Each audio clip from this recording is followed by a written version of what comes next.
तारीख 30 जनवरी साल 1971। जगह कश्मीर का श्रीनगर। सुबह करीब 11:30 बजे यहां से एक प्लेन जम्मू के लिए उड़ान भरता है, जिसमें टोटल 28 पैसेंजर्स थे। सब कुछ नॉर्मल था, लेकिन प्लेन में बैठे दो शख्स कुछ परेशान थे। इनमें से एक की उम्र तकरीबन 17.5 साल की थी और दूसरे की 19। उन दिनों श्रीनगर से जम्मू तक आधे पौने घंटे की उड़ान तो थी, लेकिन लैंडिंग से ठीक पहले उनमें से एक शख्स दौड़ता हुआ कॉकपिट में घुस गया। पायलट के सिर पर पिस्तौल रखी और प्लेन को लाहौर की तरफ मोड़ने का इशारा किया। वहीं दूसरे शख्स ने एक हैंड ग्रेनेड यात्रियों पर तान दिया, यानी प्लेन हाईजैक हो चुका था। खैर, कुछ देर बाद वो लाहौर एयरपोर्ट पर उतरता है। खबर सुनते ही पूरा पाकिस्तान जश्न में डूब जाता है। खुद पाकिस्तानी पीएम जुल्फिकार अली भुट्टो हाईजैकर से मिलने एयरपोर्ट पहुंचे। अब वो दोनों रातों रात पाकिस्तान के हीरो बन चुके थे, लेकिन फिर वक्त ने जो है करवट बदली और दोनों 1 साल बाद ही कटघरे में खड़े थे। पाकिस्तान हाई कोर्ट में उन पर जासूसी का केस चल रहा था। पहले वो जिन्हें हीरो समझा जा रहा था, उन्होंने ही मुल्क के 2 टुकड़े कर दिए थे। पाकिस्तान जिस चाल पर खुश हो रहा था, असल में वो बाजी भारत ने खेली थी। लेकिन कैसे और क्या है इस प्लेन हाईजैक की असली कहानी?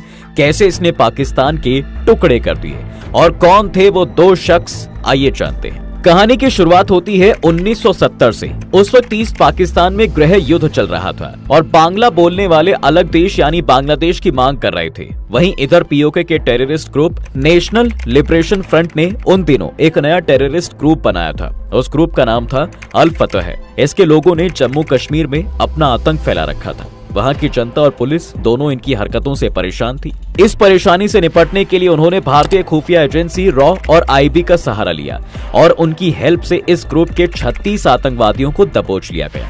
लेकिन ये ग्रुप अब भी एक्टिव था, इसलिए डिसाइड किया गया कि भाई पहले जो है पीओके में घुसकर इनके बारे में सारी इंफॉर्मेशन कलेक्ट करेंगे और फिर ऐसा वार करेंगे जिससे इस ग्रुप की कमर ही टूट जाए। इसका जिम्मा खुफिया एजेंसी रॉ को सौंपा गया। रॉ ने कश्मीर में अपने लोगों पर नजर डाली और उसकी निगाह एक एजेंट हाशिम कुरैशी पर टिक गई। कुरैशी उन दिनों बॉर्डर सिक्योरिटी फोर्स में काम करता था। उसे पीओके के इलाकों की अच्छी समझ भी थी।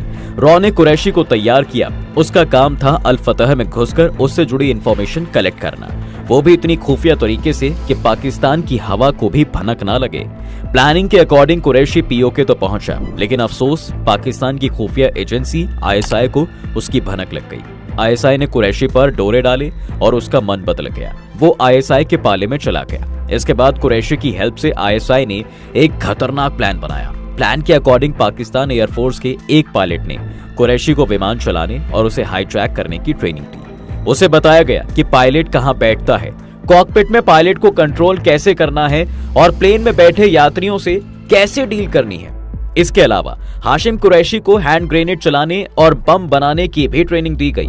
आईएसआई का प्लान ये था कि भाई कुरैशी की हेल्प से उस प्लेन को हाईजैक किया जाए, जिसे प्रधानमंत्री इंदिरा गांधी के बेटे राजीव गांधी उड़ाने वाले थे।